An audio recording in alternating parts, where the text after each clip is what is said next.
folks. So this episode of One Piece, episode 766.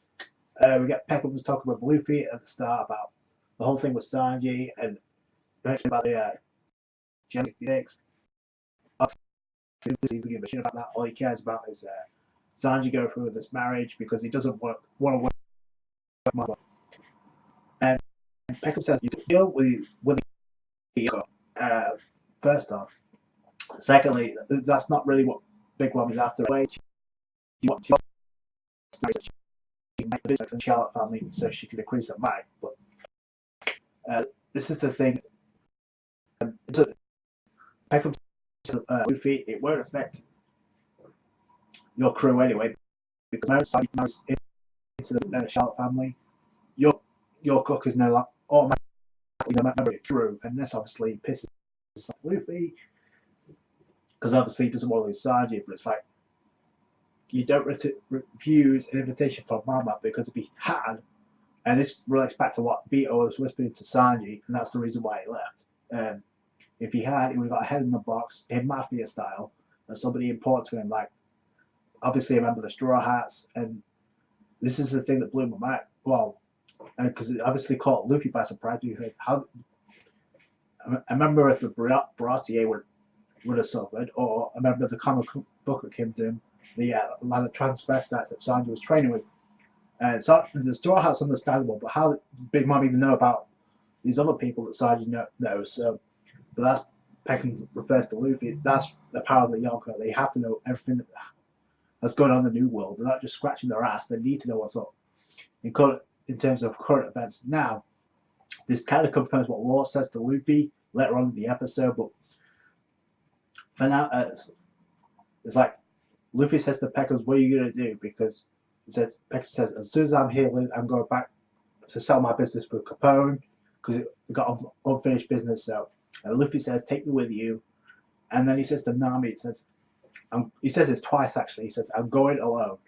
Because I kind of like that he's going solo because it's a throwback to Impel Down, because that is one of Luffy's greatest strengths, is that he can acquire allies as he goes on. That's just one of the things he can do. However, his reason for going solo kind of doesn't make sense, because he says, "I'm going solo because if I don't, it may start a war." And it's like, you already started a conflict with Big Mom on Fisherman Island by calling her out. Number two, you're trying to interfere with political marriage with two most important figures in the New World, the Vince Monks and the Charlottes. And on top of that, you sent a box rigged full of explosives that's going to open in the face by Monkey D. Luffy. How's that not going to start trouble? And then Luffy says, "I'm going to get Chopper to heal you up." And he runs out, and then we see Zoro listening, and Luffy catches him. It's like, Luffy's like, "Oh, you do care about Sanji, you just listening in." But Zoro's like, "I'm going to kick you in the face, but I told you can leave Sanji alone." So this infers to me that a crew separation is going to happen at some point. That's because Zoro's not changing his mind. He's confronting the Kaido side of things. And to be honest with you, there's too much story to go through and too little time anyway. So you can't explore one island to the next. So a crew separation has to happen at some point. The New World's going to shake up that formula anyway, because that's what happens. Shit's going to happen. I know a lot of people have a problem with it anyway, but the crew's not together anyway because Sanji's not here. And in fact, Luffy did say that if Sanji gets married, he'll probably extend the invitation to Puddin. So we may even get a new Nakamate joining the crew as well on top of that. And then we cut to Nakamoshi meet up with Zoro and Luffy. To me, this is obviously the comedic part of the episode. The comedy when it came to Peckham's and Nakamoshi was the light.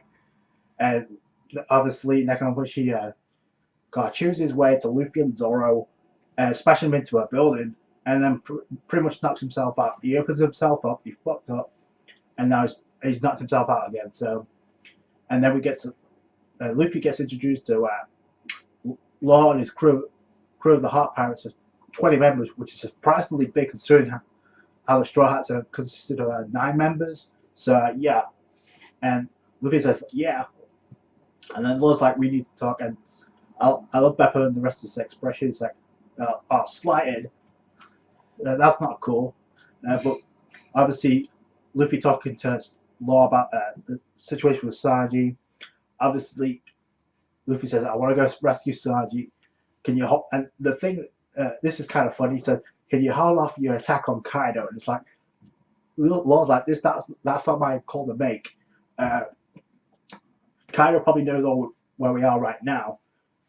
He says, I thought we could be cool hanging out in Zou to hide out for a while, but since Jack already found this place alongside his subordinates, this crew, it's only a matter of time until Kaido finds this place. Remember, the last time we saw Jack, present time, he was trying to get back Doflamingo from Sengoku, Suru, and Fujitora, and he obviously got his ass kicked.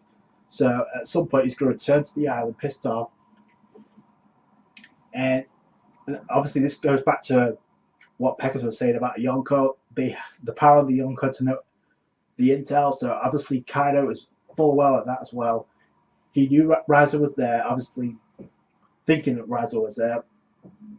And how did Jack even find the Zou in the first place? When it keeps on moving, it never stops. So how did he even find that? That's very interesting. Number 2. And obviously, then we cut to a party scene. Obviously, Neko says, let's have a party. The Straw Hats and the Minks get totally wasted. And obviously, and then we cut to Robin and Frankie keeping on guard to prevent Kinemon and Kanjuro from walking into Zou, because obviously a samurai is the enemy of the Minks, since Jack was technically looking for Riser, the samurai. Obviously, if the Minks know that the samurai are befriending the Straw Hats, then shit's about to go down. Unfortunately, but actually, this episode kind of confirms something the manga didn't, and that's Robin, Brook, and Frankie came up with the idea themselves, because they do say that Luffy is forgetting. Luffy and the others are kind of forgetting something about the samurai not being cool with the Minks. So yeah, so that was kind of confirmed too. But it doesn't matter because they all fall asleep, and the episode pretty much ends up with that Kinemon and Kanjuro about to enter Zou, and you get the little monkey Barati, I believe it is, about to spill the beans about everything. So, and also the sun's about to rise, so I'm sure this is going to wake up Inuyarashi, the dark side of the Minks. So, and come the preview, the shit's about to go down, probably. But this was a great setup episode. The rescue Sanji arc is about to begin, starting now. So yeah, get hyped. So that's it from me. Thank you guys so much for watching. Like this video if you appreciate that. Give it a thumbs up. Comment, rate, subscribe. Catch you guys more One Piece. Bye.